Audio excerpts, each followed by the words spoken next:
ചിന്തകനായ അരബിന്ദോയെ കുറിച്ചാണ്. അരബിന്ദോയുടെ എഡ്യൂക്കേഷൻ മഹാത്മാഗാന്ധി, ടാഗോറിൻ്റെ ഒക്കെ എഡ്യൂക്കേഷൻ ഐഡിയാസുമായിട്ട് കണക്റ്റഡ് ആണ്. അറിവ് നേടൽ മാത്രമല്ല വിദ്യാഭ്യാസം, എഡ്യൂക്കേഷൻ ഒരു ഹോളിസ്റ്റിക് പ്രോസസ് ആയിരിക്കണം. മൈൻഡ്, ബോഡി, സ്പിരിറ്റ് എന്നിവയെ ഡെവലപ്പ് ചെയ്യുന്നതായിരിക്കണം. ഒരു കുട്ടിയുടെ എല്ലാ പൊട്ടൻഷ്യൽസിനെ, ഫുൾ പൊട്ടൻഷ്യൽസിനെ നർച്ചർ ചെയ്യുന്നതായിരിക്കണം അതിൻ്റെ ലക്ഷ്യം. അതുപോലെ എഡ്യൂക്കേഷൻ എന്ന് പറയുന്നത് intellectual, emotional, physical and spiritual growth in harmony. ഇതാണ് എഡ്യൂക്കേഷൻ എന്ന് പറയുന്നത്. ബുദ്ധിപരമായതും ഇമോഷണൽ, വൈകാരികപരമായിട്ടും, ഫിസിക്കൽ, ശാരീരികപരമായിട്ടും, സ്പിരിച്വൽ, ആത്മീയപരമായിട്ടുമുള്ള വളർച്ച സന്തോഷത്തോടുകൂടി ഉണ്ടാകണം കുട്ടികളിൽ. അതാണ് എഡ്യൂക്കേഷൻ്റെ ഇമ്പോർട്ടൻസ്. പിന്നീട് എഡ്യൂക്കേഷൻ നമ്മൾ കൊടുക്കേണ്ടത്, education should be based on Indian soul and culture. ഇന്ത്യയുടെ ആത്മാവ്, ഇന്ത്യയുടെ സംസ്കാരം, ഇതിൽ ഊന്നിയ വിദ്യാഭ്യാസമായിരിക്കണം കൊടുക്കേണ്ടത്. ഇന്ത്യയുടെ യുണീക്ക് ഐഡൻറ്റിറ്റി, ഇന്ത്യയുടെ ആത്മാവ്, ഇന്ത്യയുടെ ജനങ്ങളുടെ ആവശ്യങ്ങൾ, ഇന്ത്യയുടെ ടെമ്പറമെൻറ്റ്, ഇന്ത്യൻ ഹെറിറ്റേജ്, ഇതൊക്കെ ഉൾപ്പെടുത്തിക്കൊണ്ടുള്ള കരിക്കുലം തന്നെയാണ് പഠിപ്പിക്കേണ്ടത്. വെസ്റ്റേൺ പ്രാക്ടീസസ്, പാശ്ചാത്യ സംസ്കാരം അല്ലെങ്കിൽ പാശ്ചാത്യപരമായിട്ടുള്ള പ്രാക്ടീസസുകൾ മാത്രം ഇമിറ്റേറ്റ് ചെയ്യുന്നതൊന്നായിരിക്കാൻ പാടില്ല.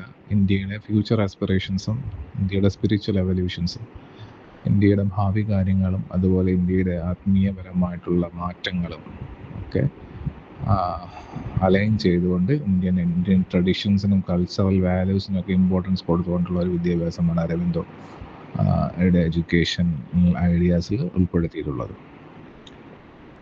More focus on moral, spiritual and physical development. ധാർമ്മിക, മോറൽ എഡ്യൂക്കേഷൻ, സ്പിരിച്വൽ എഡ്യൂക്കേഷൻ, അതുപോലെ ഫിസിക്കൽ ഡെവലപ്മെൻറ്റ്, ഇത് മൂന്നും ഉണ്ടാവണം. Morality, emotional growth, spirituality, intellect, ബുദ്ധി, ഇതെല്ലാം കൂടി ചേരുമ്പോഴാണ് ട്രൂ എഡ്യൂക്കേഷൻ ഉണ്ടാകുന്നത് എന്ന് അരബിന്ദോ വിശ്വസിച്ചു. ഇവിടെ ഒരു ടീച്ചറിൻ്റെ റോൾ എന്ന് പറയുന്നത് സ്നേഹം കുട്ടികൾക്ക് കൊടുക്കുക, എമ്പതി കൊടുക്കുക, കെയർ കൊടുക്കുക, അതുപോലെ നല്ല ഗൈഡൻസ് കൊടുക്കുക, നല്ല നന്മകൾ എന്തൊക്കെയാണെന്ന് പറഞ്ഞു കൊടുക്കുക. ഇൻസ്ട്രക്ഷൻസ് മാത്രം കൊടുക്കുന്ന ആൾ അല്ല ടീച്ചർ എന്നാണ് അരബിന്ദോ വിശ്വസിക്കുന്നത്. ഒരു ഡെവലപ്മെൻറ്റ് ഓഫ് ദ സെൻസറി ഡെവലപ്മെൻറ്റും ഇമ്പോർട്ടൻ്റ് ആണ്. അതായത് hearing, speaking, seeing, touching, smelling, tasting, ഇതെല്ലാം ഒരു ക്ലാസ് മുറിക്കകത്ത് നടക്കണം, എസ്പെഷ്യലി പ്രീ പ്രൈമറി ക്ലാസ്സുകൾ. സെൻസറി ഡെവലപ്മെൻറ്റിനെ കുറിച്ച് പറയുമ്പം അത് ഇന്നർ ബാലൻസിനെയും കൂടെ കണക്കിലെടുത്തുകൊണ്ടുള്ള സെൻസറി ഡെവലപ്മെൻ്റ് ആയിരുന്നു. അതായത് ഇപ്പം നമ്മൾ ചിട്ട എന്ന് പറയുന്നു, അതിനാണ് കോൺഷ്യസ്നെസ് എന്ന് പറയുന്നത്. ഒരു പ്യൂരിഫൈഡ് ആൻഡ് ബാലൻസ്ഡ് ചിട്ട എന്ന് പറയുന്നത് മലയാളത്തിൽ, അതാണ് അവിടെ കൊടുത്തിരിക്കുന്നത്. ചിട്ട, നല്ല ചിട്ടകൾ പഠിപ്പിക്കുക, നല്ല മനസ്സ് ഉണ്ടാക്കിയെടുക്കാൻ, മെൻ്റൽ ഡെവലപ്മെൻറ്റ്, നല്ല ബുദ്ധി, അതായത് ഇൻ്റലക്ച്വൽ ഡെവലപ്മെൻറ്റ്, ഇതെല്ലാം സെൻസസ്, മൈൻഡ്, ഹാർട്ട്, ഇമോഷൻസ് ഇതെല്ലാം ഒന്നിച്ച് വർക്ക് ചെയ്യുമ്പോഴാണ് നല്ല ബാലൻസ്ഡ് ആയിട്ടുള്ള ഇന്നർ ബാലൻസ് ഉണ്ടാകുന്നത്. അതുപോലെ mental and intellectual growth, mental faculties ഉണ്ടാകണം ക്ലാസ് റൂമിൽ. എന്ന് വെച്ചാൽ ഓർമ്മശക്തി വർദ്ധിപ്പിക്കുന്ന കാര്യങ്ങൾ, റീസണിങ് സ്കിൽസ്, ഇമാജിനേഷൻ കൊടുക്കണം, ക്രിട്ടിക്കൽ തിങ്കിങ് കൊടുക്കണം.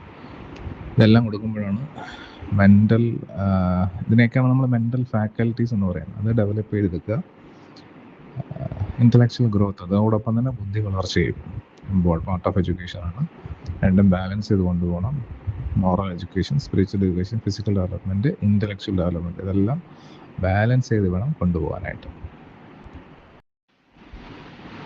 അരബിന്ദോയുടെ സ്പിരിച്വൽ ഡെവലപ്മെൻറ്റ് എന്ന് പറയുന്ന കോൺസെപ്റ്റ്, അതായത് ആത്മീയ വികസനം എന്ന് പറയുന്നതിൽ every individual has A divine essence within. എന്ന് വെച്ചാൽ ഓരോ വ്യക്തിയുടെയും ഉള്ളിലൊരു ദൈവികത്വമുണ്ട് എന്ന് പറയും. അതാണ് അദ്ദേഹത്തിൻ്റെ കോർ ബിലീഫ്. പിന്നെ ദ എയിം ഓഫ് എഡ്യൂക്കേഷൻ എന്ന് പറയുന്നത് അദ്ദേഹത്തിനെ സംബന്ധിച്ചിടത്തോളം ആ ഉള്ളിലുള്ള ഡിവൈൻ പൊട്ടൻഷ്യലിനെ പുറത്തു കൊണ്ടുവരിക എന്നുള്ളതാണ്, ആത്മീയതയെ പുറത്തു കൊണ്ടുവരിക. പിന്നെ എഡ്യൂക്കേഷൻ കൊണ്ട് ലക്ഷ്യം വയ്ക്കുന്നത് ഔട്ട്കം എന്ന് വെച്ചാൽ എന്താണ്? Help students connect with the universal spirit. അപ്പോൾ ഒരു യൂണിവേഴ്സൽ സ്പിരിറ്റ് ഉണ്ടല്ലോ, അതായത് പരമാത്മാവ് എന്ന് പറയുന്ന കൺസെപ്റ്റ്, ആ ആത്മാവിനുമായിട്ട് കണക്ട് ചെയ്യാനുള്ള, ദൈവമാണ് ഉദ്ദേശിച്ചത്, ദൈവവുമായിട്ട് കണക്ഷൻ ഉണ്ടാകണം. കണക്ട് ചെയ്യാൻ വേണ്ടി ഹെൽപ്പ് ചെയ്യുന്നതായിരിക്കണം വിദ്യാഭ്യാസം. പിന്നെ spiritual growth must happen along side academic and personal development. Spiritual growth മാത്രം പോരാ, ഇൻ്റഗ്രേഷൻ ആണ് ഉദ്ദേശിക്കുന്നത്. ഇൻ്റഗ്രേഷൻ എല്ലാം കൂടെ കൂട്ടിച്ചേർക്കുമ്പോൾ സ്പിരിച്വൽ ഗ്രോത്ത് ഉണ്ടാവണം, അതുപോലെ തന്നെ അക്കാഡമിക് ഡെവലപ്മെന്റ് ഉണ്ടാവണം, പേഴ്സണൽ ഡെവലപ്മെന്റ് ഉണ്ടാകുന്നതിനോടൊപ്പമാണ് സ്പിരിച്വൽ ഗ്രോത്തും കൂടെ ഉണ്ടാകേണ്ടത് എന്നാണ് അദ്ദേഹം ഉദ്ദേശിക്കുന്നത്. ഇനി ഇതിൻ്റെ ഐഡിയാസിൻ്റെ പ്രാക്ടിക്കൽ ആപ്ലിക്കേഷൻസ് എന്തൊക്കെയാണെന്ന് നോക്കാം. തിയറിക്ക് മുകളിൽ ബിയോണ്ട് തിയറി, എന്നാൽ തിയറിക്ക് അതീതമായിട്ട് education should extend beyond class റൂമിലാണ്. ക്ലാസ് റൂമിന് പുറത്തുള്ള പഠനമാണ്. ക്ലാസ് റൂമിന് പുറത്തുള്ള കാര്യങ്ങൾ അനുഭവങ്ങളിലൂടെ കുട്ടികളിലെത്തണം. And education must connect to child's life experiences. ലൈഫിലെ എക്സ്പീരിയൻസസ്, ആ കുട്ടി ഭാവിയിൽ എന്തൊക്കെയാണ് ഫേസ് ചെയ്യാൻ പോകുന്നത്, അനുഭവിക്കാൻ പോകുന്നത്, അതിൻ്റെ ഒരു ചെറിയൊരു അനുഭവം അല്ലെങ്കിൽ സമ്പത്ത് സ്കൂളുകളിൽ നിന്ന് കിട്ടണം. അതുപോലെ future environment and future culture context. അവൻ വളർന്നു വരുന്ന സംസ്കാരം, അവൻ വളർന്നു വരുന്ന പരിസ്ഥിതി, അവൻ വളർന്നു വരുമ്പോൾ അവൻ ഫേസ് ചെയ്യുന്ന അനുഭവങ്ങൾ, ഇതെല്ലാം സ്കൂളിൽ നിന്ന് കിട്ടണം. പിന്നെ പർപ്പസ് ഓഫ് എഡ്യൂക്കേഷൻ എന്ന് പറഞ്ഞാൽ ലേണിംഗ് മീനിങ് ആൻഡ് റെലവൻറ്റ്. അർത്ഥവത്തായിട്ടുള്ള എഡ്യൂക്കേഷൻ ആയിരിക്കണം കൊടുക്കേണ്ടത്. അതുപോലെ റെലവൻ്റ് ആയിരിക്കണം. റെലവൻ്റ് എന്ന് വെച്ചാൽ ചുറ്റും നടക്കുന്ന കാര്യങ്ങൾ എല്ലാം അറിയണം, അതുപോലെ കണ്ടംപററി ആയിട്ടുള്ള കാര്യങ്ങളെല്ലാം അറിയണം എന്നുള്ളതാണ്. പിന്നെ ചില understand relationship with themselves, others and the world.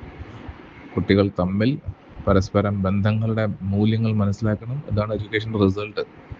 മറ്റുള്ളവരെ മനസ്സിലാക്കണം, തമ്മിൽ കുടുംബത്തിനുള്ളിൽ തന്നെ ഉള്ളവരുണ്ട്, സ്വയം ഫ്രണ്ട്സ് ഉണ്ട്, അവരുടെയൊക്കെ ബന്ധങ്ങളുടെ ആഴം മനസ്സിലാക്കണം, മറ്റുള്ള ആൾക്കാരെ മനസ്സിലാക്കണം, ആൻഡ് ദ വൈഡ് വേൾഡ്, ലോകം മുഴുവൻ ഉള്ള ആൾക്കാരെ മനസ്സിലാക്കണം.